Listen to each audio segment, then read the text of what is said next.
Muy bien, Ángel. Entonces empecemos con este conversatorio a modo de entrevista también. Es un gusto, en primer lugar, conocerte, tener de conversar contigo. Te cuento que te vi buscando información también y pude conocer tu canal de YouTube, el cual pues me pareció sumamente interesante, sobre todo para las personas pues que estamos llegando y queda también de un poco de conocimiento para la parte académica, ¿no? Para la parte de estudio. Me encantó el resumen que hiciste del libro.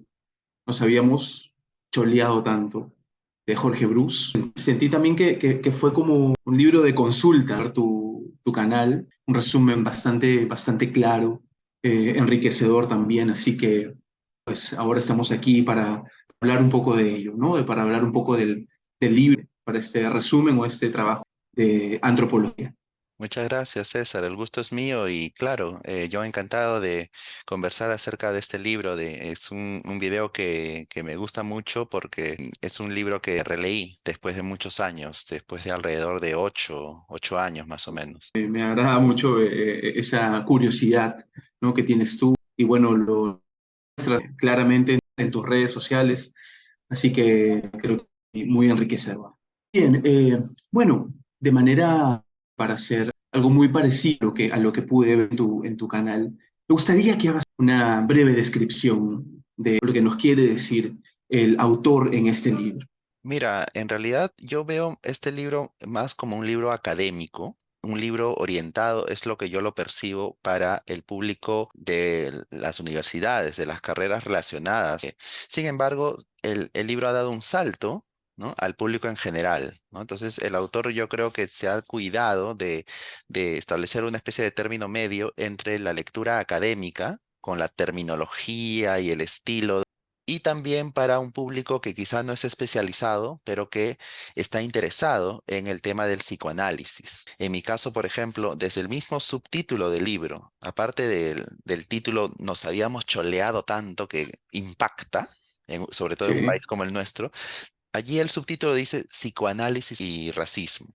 Del racismo creo que todos en mayor o menor medida nos damos una gran idea de qué significa, pero a veces la palabra psicoanálisis para personas como en mi caso, que no soy especialista en la materia, me quedo más con el estereotipo, ¿no? La imagen del diván y Ujú. el señor tomando apuntes y la persona está conversando y un tema lleva al otro y otro al otro, ¿no? Y el subconsciente y de ahí no pasamos. Este libro me pareció bastante llamativo precisamente por eso, un acercamiento a esa disciplina, pero a través de un tema tan importante, porque el autor no solamente quiere difundir su disciplina, el psicoanálisis, sino a través de esa disciplina académica, cómo puede aportar al estudio, no a la solución, porque no va a ser una panacea este libro y desde luego el autor no debe haber pensado en eso, en solucionar, sino en contribuir a- antes de intentar solucionar un problema que lleva siglos, por lo menos analizar,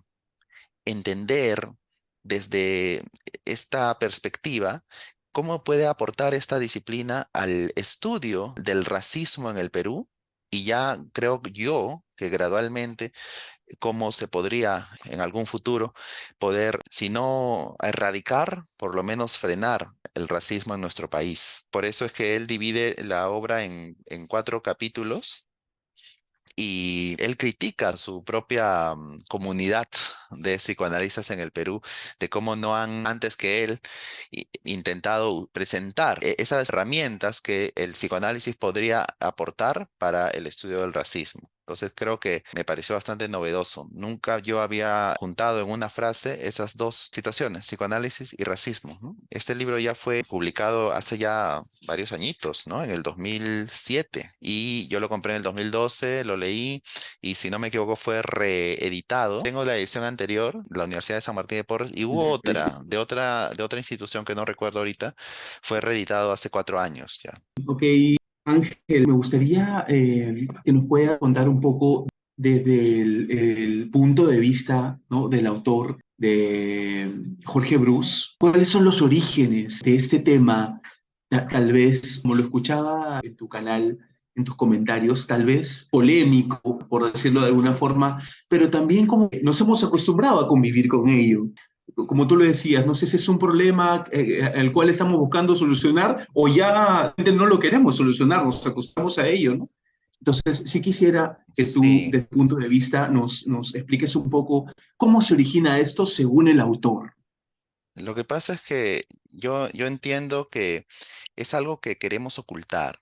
Tanto el agresor como el agredido me parece querer ocultar eso. El agresor para que no lo señalen con el dedo acusador de racista, diciendo, no, yo no soy racista, y dan motivos, ¿no? Yo me junto con ellos, yo trato con tal gente. Y el agredido no quiere sacarse esas costras, esas cicatrices que ha ido generando desde siempre, ¿no? ¿Cuántos episodios de racismo una persona ha tenido, ha sido víctima de humillaciones, de maltrato, directo o indirecto? Entonces, a ambos actores, porque ambos son actores, como que muchas veces preferirían olvidar, ponerlo debajo de la alfombra. Él comienza el libro, le recuerdo, porque para serte sincera hay muchas cosas que se me han pasado, pero sí, el libro me impactó y, por ejemplo, él cuenta en el primer capítulo, justo acá tengo el libro, en la página 25, él comienza con una anécdota, sería muy cruel decirlo, Sí, una experiencia, ¿no? De unos ya, jovencitos, ¿no? De clase alta, sí, están tomando y hay un señor del servicio que se llama Domingo. sí, ¿No? Y los chicos le comienzan a decir viernes. Y yo me imaginé ese cuadro, ¿no? Llamándolo viernes y la chacota, aplaudir, reírse. Algunas chicas por ahí, oye, no le digas así. Yo eso ya lo estoy inventando yo, ¿no? Pero allí dice, ¿no? Que el mozo probablemente ya está acostumbrado. Entonces el señor sonríe, le llaman viernes, se burlan de su nombre domingo, ¿no? Y el detalle es como que, ¿por qué esos jóvenes, siendo jóvenes, que deberían respetar a un adulto, sobre todo en una sociedad de tantas normas, casi militar, a veces generaciones anteriores sobre todo han sido criadas, ¿no? De obedecer, ¿por qué unos jóvenes le faltan el respeto a un adulto? Entonces ahí se ve que si esos jóvenes estuvieran con un adulto de su propia clase social, quizá no, definitivamente no reaccionarían así. Quizá me estoy salteando mucho en el libro, no lo estoy siguiendo linealmente, pero hay un concepto muy importante que él llama, que es el mapeo. ¿Te recuerdas del mapeo? Cuando uno mapea a otro. Tal vez se refiere a la parte de analizar el entorno donde te encuentras, ¿no? Analizar con quién hablas, con quién te podrías pasar de la confianza. Entonces, eso es lo que más o menos a mí me produce tal vez este término. Y bueno, él hace también un análisis, como que un doble análisis, ¿no? Siempre hay mucha ambigüedad también en sus comentarios porque él relaciona este apodo de Viernes con un libro también de una fantasía también de si no recuerdo, no sé si es Robinson Crusoe, no recuerdo cuál es el libro también al que él se refiere cuando él recuerda el cambio de nombre, ¿no? De Domingo por Viernes, creo que también Viernes es un personaje también de un libro, ¿no? Entonces, como que él hace ese análisis, bueno, eso me llamó mucho la atención. Sí, y volviendo, por ejemplo, en el caso de lo que me has dicho, es muy importante eso del mapeo, porque es algo que en realidad no me llama tanto la atención como algo intrínsecamente de la sociedad peruana. Yo pienso que eso es algo global. Es más, diría que es algo, no sé si natural, pero es algo que uno hace, creo que lo hacen desde China hasta Argentina, desde el Reino Unido hasta Mozambique, de verdad, no sé, yo pienso que es algo que nosotros, es una ecuación que él dice, ¿no? Entonces, en tu apariencia, tu raza, tus rasgos, cómo te vistes, cómo hablas, tu apellido, de qué colegio vienes, ¿no? Muchas cosas que automáticamente haces la ecuación y Sí, ubicas a esa persona, ¿no? sí. La ubicas.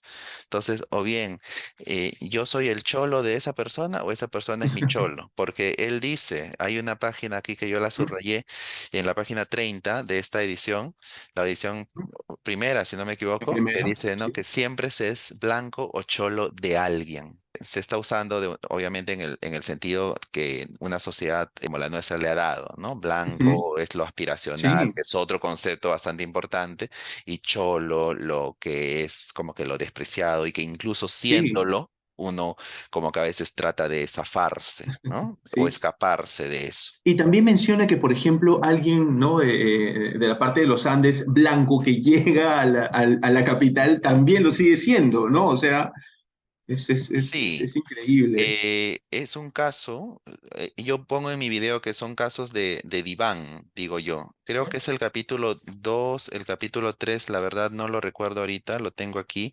Él habla de dos casos y me acuerdo la primera vez que lo leí, se me vino a la mente automáticamente, no sé, autores como Arguedas, como Ciro Alegría, ¿no? Que ellos provenían de clase acomodada, Sí, ¿no? sí, por supuesto. De zonas andinas, no tanto de ciudad, ¿no? Sino zonas así Ujú. como de pueblos rurales, ¿no? Que Exacto. los sacas de su contexto donde tienen algo de poder y pierden poder. De lo que son la gente, no sé, los mistis o la gente Ujú. pudiente, Sí, ¿no? sí, La sí, clase sí, Misty, dominante sí. de una región andina, llegan a la gran ciudad de Lima y ¿qué importa si tu tono de piel es así? En tu pueblo tú vestías de esta manera, te peinabas así, vivías en tal callecita cerca de la plaza, pero tú eres un serrano, eres un cholo. Ah, sí, ¿Ya? Entonces, exactamente. eso pasó, ¿no? Gente que va al diván, ¿no? Al consultorio por un Ajá. caso, el señor iba por un motivo amoroso, ¿ya? Y otra señora también de clase pudiente de los Andes va por otro, creo que por problemas de su compañía, algo así, que ella era trabajadora en una compañía, no era su compañía, ¿no? Pero aflora el aspecto racial. Ujú. ¿No? Es como que lo tamiza, ¿no? Nos tamiza y muchas veces convergen, ¿no? El aspecto racial en situaciones que aparentemente no están conectadas con la raza o no tendrían por qué estarlo. Si un hombre tiene problemas con su pareja no fue la que le dijo cholo, serrano. Y el psicoanalista lo trata de llevar. ¿Cuál es ese punto de unión? Y esos son casos individuales, casos particulares, Ujú. ¿no? Pero nuevamente, o sea, a través de esos casos particulares, el señor Bruce lo que ha deseado, creo yo, es como que vernos en ese espejo, ¿no? Vernos en ese reflejo y como una sociedad que necesita sentarse en un diván. O sea, nosotros como país necesitamos sentarnos en ese diván y sacar nuestros demonios y enfrentarnos a ellos. Para eso, aparte de sus capítulos y de muchas fuentes y de muchos autores y terminología académica, esos dos casos en particular, por lo menos a mí me llamaron mucho la atención, ¿no? De cómo una sociedad en ese caso se ve individualizada en personas de carne y hueso. Así es, Ángel. Mira, otra de las cosas que me llamó mucho la atención fue la descripción tan precisa que hiciste sobre los cuatro capítulos. Pero antes de pedirte, si se puede, que Claro, tal vez puedas hacer un breve resumen de cada claro, capítulo, sí, de la manera por tan supuesto. magistral que lo hiciste. Hay un tema que me llamó mucho la atención, que fue el título del primer capítulo, que es una alteridad perturbadora. Ese término alteridad lo encuentro que es que lo utilizan mucho los filósofos. No sé si tal vez tú podrías darnos un concepto de esta palabra alteridad, Ya, que también la había escuchado muy poco y que ahora, y sí. que leyendo el libro también tuve que investigar para poder entender desde el primer capítulo a qué quería decir con esta palabra. Yo no he terminado la carrera de ciencias sociales, yo soy Ok. educador de profesión, ya soy graduado en educación con mención en inglés, pero sí he estudiado ciencias sociales, ¿no? Historia en la Universidad de San Marcos. No he completado la carrera y allí en el mismo video digo que, ¿no? Que yo como prófugo de ciencias sociales hay muchos términos que quizá no recuerdo o si a los autores los recuerdo de nombre, pero no tanto de contenido. Entonces, alteridad viene de otro, si no me equivoco, viene de alter, que creo que en latín es otro. Yo he llevado también curso de antropología general. Lo poco que me acuerdo de la carrera de antropología en sí, si lo voy a decir en una línea, es que es el estudio del otro. ¿Quién es el otro? Es el que Sí. obviamente no forma parte de mi sociedad, pero si el Perú es uno solo, se supone que somos un país, pero hay que ser sinceros, dentro de nuestro país hay muchas sociedades, hay muchos Perús, no sé, o Perúes, no sé cómo se diría. Una cosa es la sociedad limeña, la ciudad de Lima, Sí, que dentro de la ciudad hay tantas diferencias, pero que de eso creo que se encargan los sociólogos. Ya, sí, eso ya es otra disciplina, la sociología, ¿no? Por este caso está la antropología que proviene de la etnografía, ¿no? Y la es etnología, verdad. ¿no? Que eran las grandes potencias coloniales Ujú. en esos tiempos del siglo XIX se hablaba mucho de la superioridad, incluso una superioridad Sí, biológica, ¿no? Que sí, sí, sí, por la jerarquía de supuesto. las razas, ¿no? Que eso ya está Claro. superado, pero el británico, el francés Sí, de la metrópoli iba sí. al Congo, iba A estudiar a alguien a primitivo. Indochina, claro, ¿no?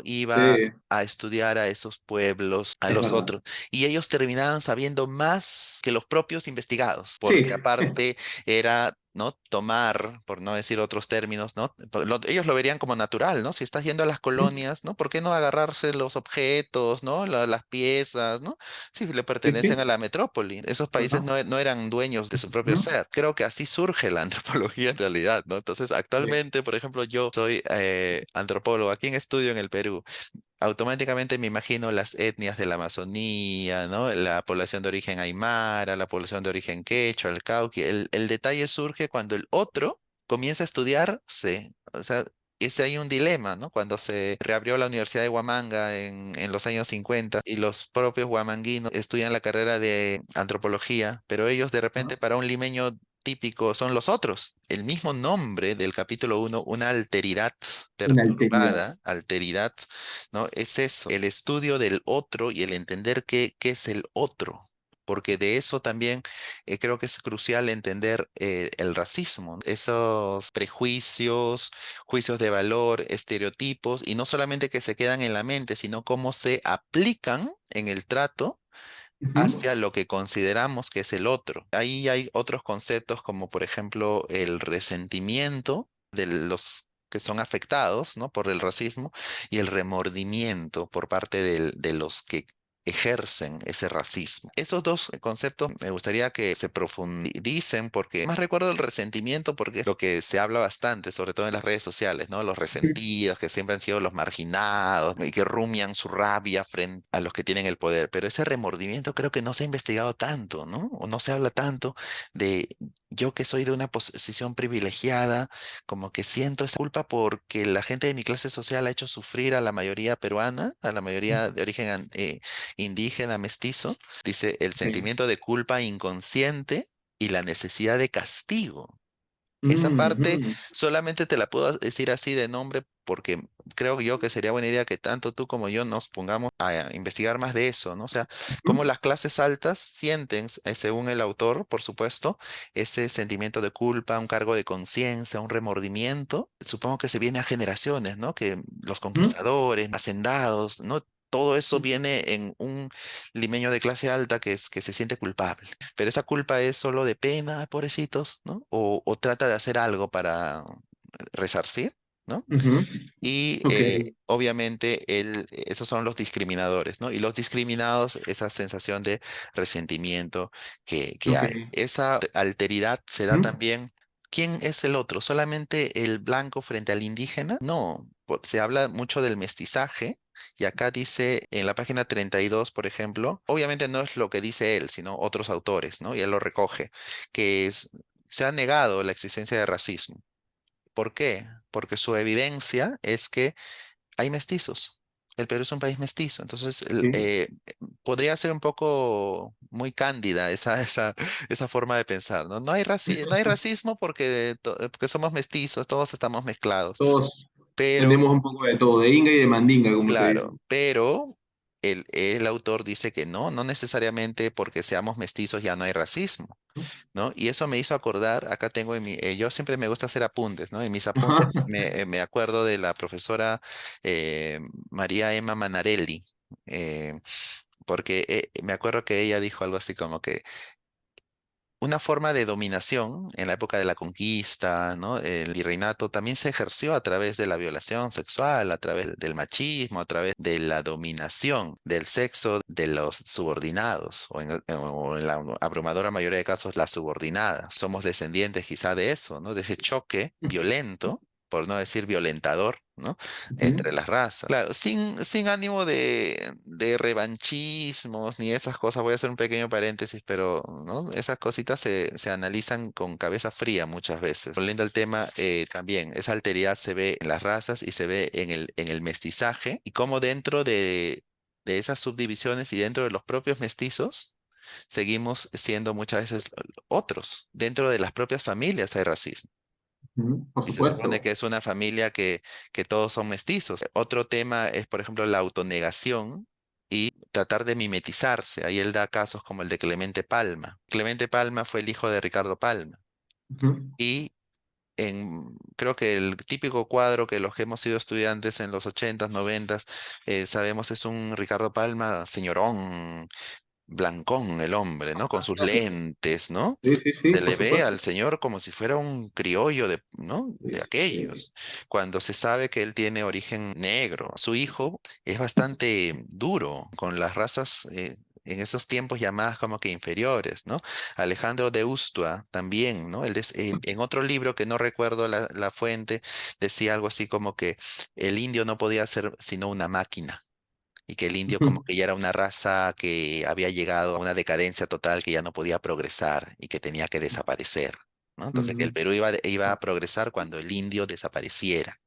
¿No? En una época en la que se daba pues matanzas de indígenas en Argentina, en Chile, ¿no? En Canadá, en Estados Unidos, esclavitud de algunos indígenas selváticos en la fiebre del caucho, en los problemas de los gamonales y los hacendados que se cuentan en las novelas indigenistas, etcétera. En el caso de Clemente Palma es más evidente porque Alejandro de Ustua sería pues, creo yo, supongo, un criollo de abolengo, ¿no? Mientras que Clemente Palma era el hijo de Ricardo Palma, que según se ve acá, también tenía un gran componente afro, ¿no? En su origen.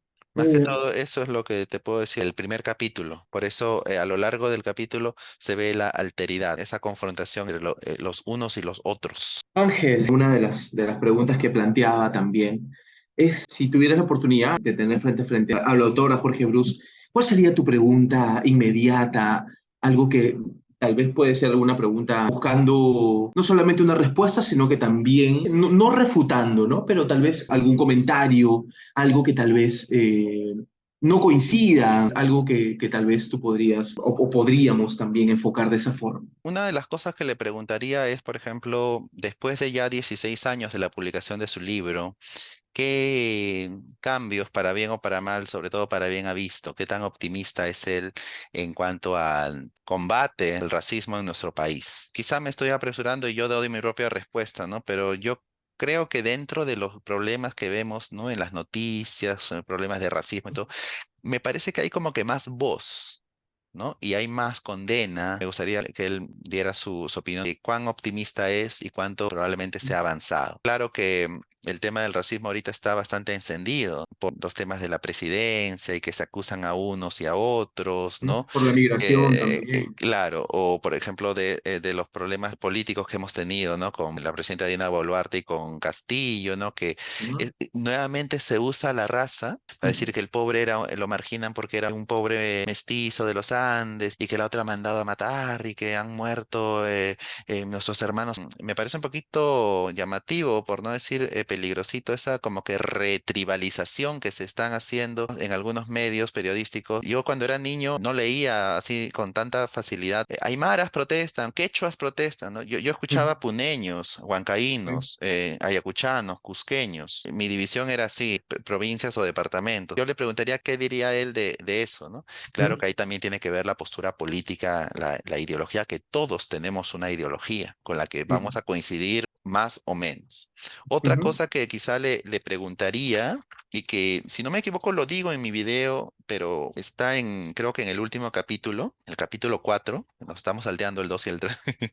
el Es cuatro. como el afecto racial. Cuán escondido o disfrazado está el racismo cuando se usan esas palabras de afecto, ¿no? Como mi cholito lindo, Ujú, mi negrita linda. Le preguntaría porque no me ha quedado tan claro. A veces a los subordinados se tiende a, y ahora se usa bastante la palabra romantizar, creo, ¿no? Entonces como que son Mm, los pobrecitos, inocentes, golpeados, discriminados contra una minoría mala, ¿no? Que desprecia. Pero ahora dentro de la mayor parte, ¿no? De peruanos que somos mestizos e indígenas, ¿no existe también ese racismo? En las canciones, por ejemplo, si una persona, no sé, de clase alta, creo que entre peruanos nos entendemos a qué me mm. refiero, hace una canción y dice, Cholita, mi negrita, en estos tiempos creo yo que se le condena, Sí, ¿no? se lo condenaría. Pero a Sí, Marisol nadie le condena con sí. cantar su cumbia y decir, ve arrancando, cholito. O en cuantas canciones típicas, por ejemplo, no sé, hay un Wailers, ¿no? Casarme quiero. Traiga tus papeles, cholito, ¿no dice? ¿Ya? Ujú. Entonces dice, la cholita le dice al cholito, cholito. O Y ahí en los lo podemos valses. disfrutar y cantar, pues, ¿no? Entonces, ¿cuál es ese Sin ningún límite, problema. no? A veces es un tanto borroso. ¿Quién dice que aquí, me dijo Cholita, me está discriminando? Sí. ¿Y quién dice que no, que sí es un verdadero afecto? No voy a dar unos casos en particular de mi familia, pero también he escuchado términos de Sí. afecto y yo digo, no sé, serán, ahorita me pongo a pensar, ¿es racismo o es mero cariño? Un grupo de amigos que uno es de origen afroperuano, la mayoría le va a decir, "Oh, ¿y el negro dónde está? Ahora, yo también he dicho en algún momento, me ha resaltado sus rasgos, ¿no? Y yo dije, sí, es un, por ejemplo, y la morenita, y a veces me siento culpable de eso. ¿Debería sentirme culpable? ¿Estoy siendo racista? ¿Hay algo internalizado? Hay dos vertientes. Una en la que comenzamos la entrevista, no se quisiera pensar eso. Y Sí. hay uno en la que se analiza y creo que hasta se sobreanaliza. No sé, yo no me considero racista, pero sí lo he dicho. En una película, pues, ¿no? ¿Y qué le pasó al morenito? Ahorita de repente se me No, crucificaría, ¿no? Y se me diría, no, no, ¿por qué te centras en su raza? ¿No? sí, es verdad. Pero parece que está, creo que en nuestra naturaleza, eso, ¿no? El detalle es cómo lo educamos, cómo lo tratamos. No me acuerdo bien en qué parte nos habíamos quedado de las preguntas y yo hablé del término de la raza dentro de los, supuestamente, los que son los marginados, ¿no? Que también, ¿cuál es ese límite ¿Cuál que es el tendría que límite? haber entre lo que es Sí. afecto racial y lo que no? O sea, Marisol está siendo racista al decir ve arrancando cholito. Ujú. En el famoso Wailers, Casarme Quiero, la cantante está siendo racista al decirle trae tus papeles cholito. ¿Qué diría un psicoanalista como él? ¿Y qué dirían otras personas? Hay personas que dicen, no, es que ha internalizado el racismo, no, no es consciente, ¿no? No es consciente de que es racista porque ya lo ha internalizado y necesita zafarse, ¿no? Cosas así. Correcto, Ángel. Bueno, hay tantas dudas en torno a este tema. El autor, Jorge Bruce, pues de una manera tal vez magistral, pero a la vez, bueno, él es un psicoanalista, mencionaste también en tu video, pues el libro es una lectura bastante profunda, ¿no? Hay que detenerse en muchas cosas para poder darle el sentido a este tema tan controversial y a la vez también una lectura no tan digerible. Por eso era mi inquietud que tal vez podrías hacernos un pequeño resumen. Tal vez ya hablamos del capítulo uno, pero Claro. los dos Sí, capítulos, algo, no sé, que como salte tú a... dices, yo creo que está medio camino entre un libro académico que personas de la carrera podrían entender mucho mejor, sobre todo las referencias, ¿no? Que se hace a autores dentro de la obra, porque si me mencionan, no sé, justo ahorita en la página 49 comienza el segundo capítulo con Jacques Asher y Perel Wilgowicz. O sea, ¿quiénes son? Para mí, que soy público en general ahorita, pues, ¿quiénes son? De repente un estudiante de psicología de la Universidad Católica, de donde él es, automáticamente entendería la referencia, ¿no? Entonces, ese también es como que el dilema del que creo yo que ha salido más o menos airoso, ¿no? De, por un lado, como lo digo en el video también, no rebasarnos con una terminología tan, pero tan sesuda, pero por otro lado tampoco asumir que no vamos a entender nada. El mero hecho de comprar este libro significa que la persona ya está más o menos en algo más o menos familiarizado con algunas cosas. No muchas quizás, pero sí quizá por lo menos ese interés, ¿no? Racismo y psicoanálisis, dice en el capítulo 2, ya era hora. Él compara a sus colegas y justo también eso se ve aquí en páginas 52, 53. En varias carreras los que mandan son occidente, pero la parte del norte, ¿no? Europa y Estados Unidos, ¿no? Ellos son los creadores de teoría, ellos son los que traen las nuevas corrientes y los países periféricos como el Perú solamente seguimos. Todos los ismos, el estructuralismo, ahorita no me acuerdo, el psicoanalismo incluso, ¿no? Todos esos ismos surgieron allá y acá los aplicamos. Entonces, Sí, de verdad. allá dice que el racismo ha sido tratado como un asunto marginal, dice, por la literatura psicoanalista dominante en Europa y Norteamérica. Entonces, él dice eso, ¿no? ¿Por qué allá? Bueno, se le ha tratado de algo marginal y acá mismo también, quizá por seguir esas modas, esas escuelas, esas formas de investigar que a veces se aplican sin un cambio, ¿no? En países con una realidad tan diferente. Él habla de que los peruanos siempre somos el cholo de alguien y yo digo, incluso la clase alta en el Perú a veces, ¿no? Como en una película de Jaime Bailey, una novela, dice, prefiero ser clase alta en el Perú que clase media en Estados Unidos, ¿no? Entonces, no, dice que en la periferia seguimos mirando hacia allá. Su libro no solamente habla del racismo en sí, sino también es como que un llamado o una crítica a su propia carrera y a los representantes de su carrera en el Perú. ¿Qué están haciendo ellos para tratar de Wow, analizar y de proponer cosas, no sé, interesante. para el racismo? Aquí, por ejemplo, ¿qué más nos dice? Hay muchos conceptos, ¿sí? Hay varios conceptos. La negación, ¿no? Lo que estábamos hablando de en tratar de mimetizarse, decir, no son racistas conmigo, porque si acepto que son racistas conmigo, no acepto que soy cholo, que soy negro, que soy indio, y eso es algo con lo que lamentablemente en nuestro país no nos hemos como que apoderado de eso, ¿no? Creo que actualmente hay más orgullo, ¿no? Eso de decir soy, yo soy cholo y qué, ¿no? Ya lo dijo Victoria Santa Cruz, negra soy y qué, ¿no? Hace ya Sí. cuántas décadas. Soy optimista en ese aspecto. Aquí, precisamente en el capítulo 2 es donde se habla del mapeo. En términos raciales, imaginarios, dice, vale decir imaginarios, pero no por ello menos operantes. Y ahí nos explica de esas ecuaciones que se hacen, ¿no? Desde algo horizontal, algo vertical, algo íntimo y degradado, íntimo, que está en nuestra esfera, pero degradado. Otra parte de la ecuación del mapeo es algo distante y degradado. Distante. Por ejemplo, yo viviendo en la comodidad de mi cuarto acá en la ciudad de Lima, a una mujer quechohablante de las alturas, ¿no? De la Puna. ¿No? Entonces es algo distante y como que la siento como que inferior a mí, que no es una igual. Ese capítulo nos explica todo eso, ¿no? ¿Qué aspectos intervienen en nuestro trato directo o nuestra percepción del otro? ¿No? Trato directo. No sé, ¿cómo trato yo al cobrador de combi? ¿Lo siento mi igual? ¿Lo siento mi inferior? ¿Por qué lo siento mi inferior, mi igual o mi superior? ¿Qué variables entran en esa ocasión? ¿Cómo se viste? ¿Cómo habla? ¿Cómo es su pelo? ¿Cómo son sus rasgos? ¿No? O también, no solamente el trato directo, sino creo yo como que la percepción, ¿no? Como que digo, ¿sabes? Ellos están haciendo esto, ¿qué me importa? ¿No? O no sirve, no vale.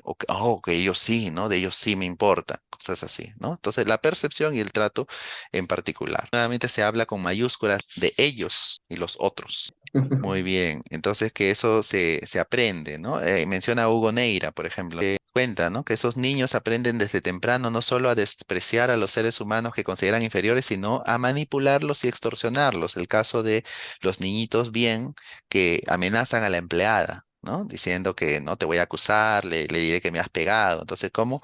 Nuevamente volviendo a lo del señor llamado Domingo que le decían viernes, ¿no? Soy menor pero a una persona mayor a la que debería respetar, por más que sea mayor que yo la veo como mi inferior. Entran varias variables. La edad por sí misma no pesa mucho. Entonces, ¿qué Igual entra? es un sinónimo de alguien inferior, ¿no? Entonces, y eso se aprende desde pequeño.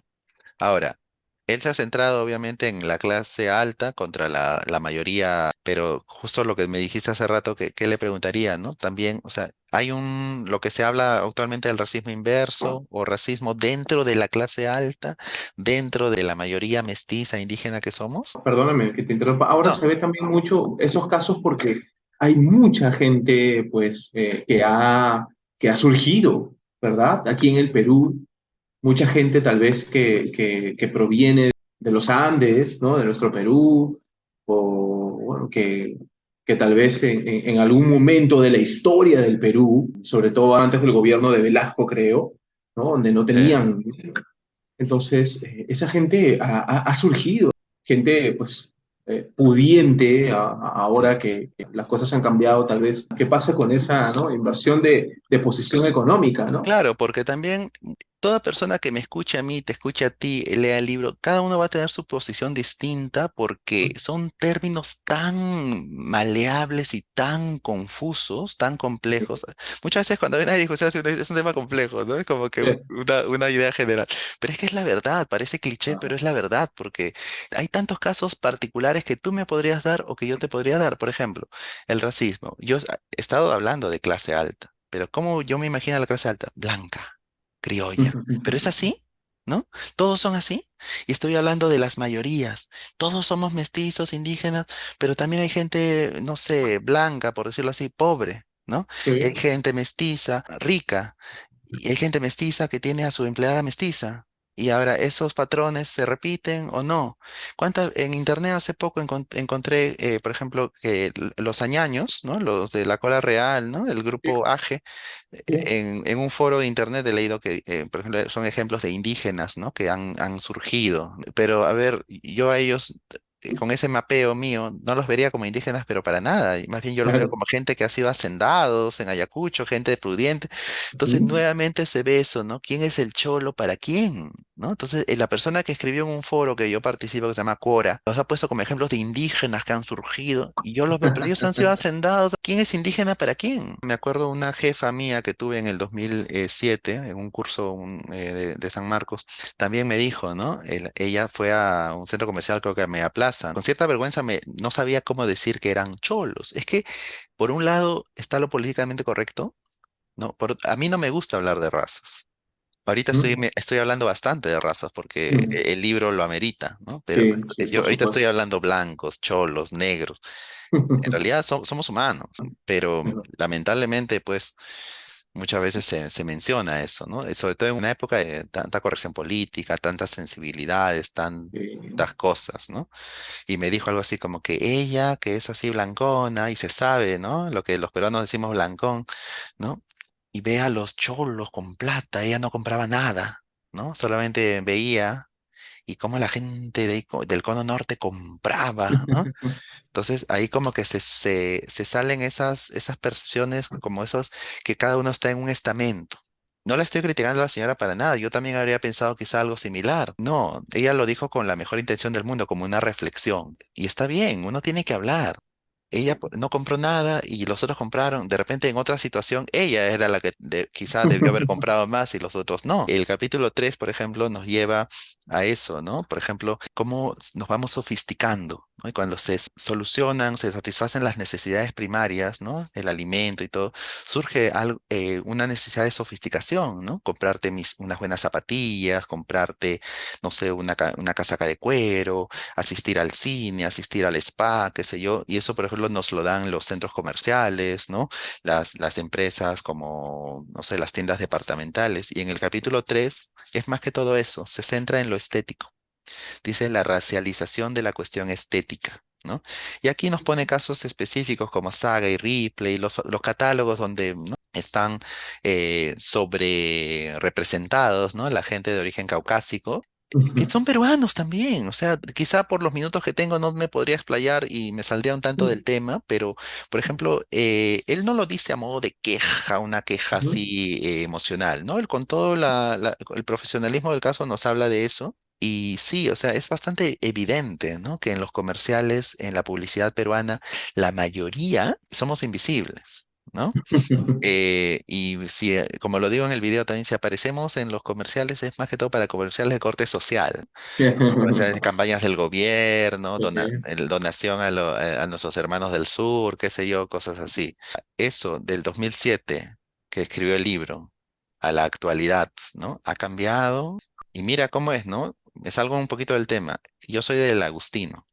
¿Ya? Con todo lo que quizá algún limeño se imagina que es el Agustí. Y cuando crearon el centro comercial Agustino Plaza, tenemos un centro comercial acá en nuestro distrito, yo Sí. vi los pósters y los pósters estaban llenos de gente que en mi mapeo yo decía, son del Agustín. Pero por otro lado, me pareció como que se fueron de un extremo a otro.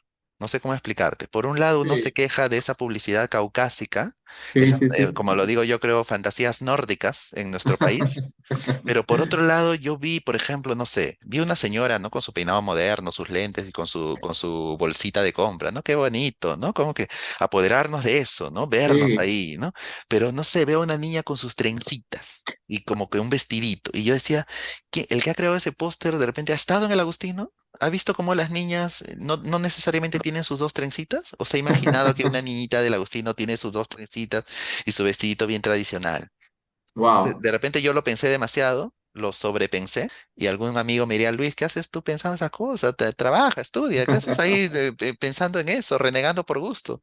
Pero también daría que pensar, ¿no? Entonces, a veces no nos escapamos de los estereotipos muchas veces, ¿no? Entonces, aquí en este capítulo él habla de lo aspiracional. ¿No? Es la famosa respuesta que dan los publicistas para eso, ¿no? Porque todos los peruanos aspiramos a ser como esas figuras inalcanzables. Y dentro de la mayoría de nosotros, lamentablemente tenemos también eso. Hay que también como que juzgarnos a nosotros mismos, criticarnos, analizarnos a nosotros mismos.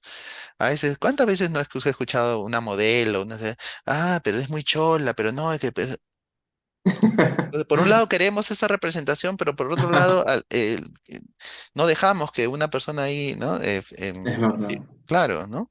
No es sé, verdad. una modelo de los años 90 que medía 1,58 m. En este caso no me hablo de raza, hablo de talla, ¿no? Y Ujú. todo el mundo la vacilaba por ser chata. Una mujer de 1,58 m que creo que es más alta que una buena parte de peruanas, ¿no? Sí. O sea, ¿de qué hablamos, no? Entonces, ese tema de lo aspiracional y de ese conflicto entre una minoría se sobre representa en la publicidad, ¿no? Y que todos nosotros queremos ser así. Yo quiero lucir gringo, quiero lucir blanco, quiero lucir caucásico. ¿Es esa mi aspiración? También da que pensar mucho el libro. Este y cualquier otro libro académico no se debe creer a pie juntillas o creer todo lo que dice el autor así a priori. Siempre se pregunta, se cuestiona, no necesariamente criticar. Se puede criticar, por supuesto, pero también más que todo, ¿qué más? ¿No? ¿Qué hay de eso? No creerlo a pie juntillas. Eso es algo Ujú. muy importante. Y en el último capítulo, ya como habíamos hablado un poco, el afecto racial. Sí, justo hablamos ya, ¿no? De ese tema. Estoy siendo gentil contigo al decirte cholito, ¿no? Un amigo mío me dice cholo, cholito. Sí, claro, Cuando claro. chateamos por WhatsApp, me dice, no, cholo, no, no, no, no, no puedo tal día, no, qué sé, no, no sé, cholito. Y yo no me ofendo y nunca le he dicho, ¿por qué me dices cholito? No, ahora, a cualquier otra persona, mira, lo he internalizado, de repente estoy alienado, ¿no? Es que a veces también, a veces no sé, yo le dejo, para mí no es ningún problema, pero es que también tiene que ver el cómo lo dices, ¿no? Por Yo soy supuesto, cholo y me sé cholo, ¿y qué? ¿No? Estoy bastante orgulloso de serlo, pero por si supuesto. alguien me insulta como cholo, o sea, yo me voy a molestar, pero no porque me siento mal por ser cholo, sino por la intención de esa persona, Por la intención, obviamente, ¿no? por supuesto. ¿No? Una vez una persona me dijo, ay, un indio hablando inglés, porque mi canal es bilingüe, ¿no? Ya como que puedo morir tranquilo, un indio hablando inglés. En un lugar donde trabajé, me Ni dijeron que yo siquiera era, sabe expresarse bien con respecto al indio. claro, y en otro lugar yo he sido blanco, ¿no? El profesor es blanco, ¿no? Y imagínate, yo he sido blanco para unos niños, ¿no? Y eso, ahí nuevamente se ve eso. Quizá tú y todos los peruanos hemos tenido experiencias similares, ¿no? Entonces Por supuesto. somos el cholo y el blanco de alguien, ¿no? Entonces hay Y, que... y en la eh, música, imagínate, también, ¿no? En la música también, no solamente pues vemos esta comparación también, ¿no? De racismo, pero también está el otro lado, ¿no?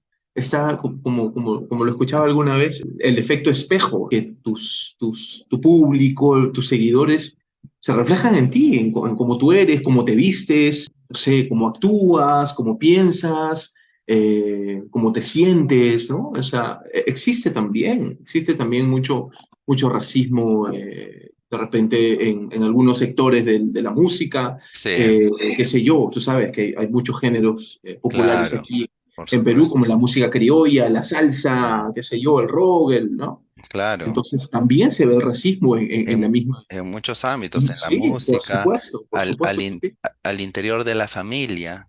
Uf, Y eso es lo que, ya para concluir el capítulo 4, ¿no? Es ujú. lo que, allí estaban esos casos de Viván, de los que hablamos, del hombre que acá en Lima era cholo y en su pueblo era blanco, la mujer que en su ciudad era blanca y en la compañía, no sé, ya afloró el caso de la raza, ¿no? Entonces, Ajá. eso del blanquito, cholito, ¿no? Lamentablemente muchos es donde uno lo aprende en la familia, ¿no?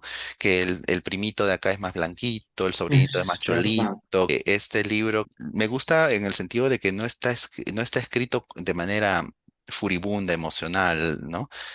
O lo que llamamos resentido, ¿no?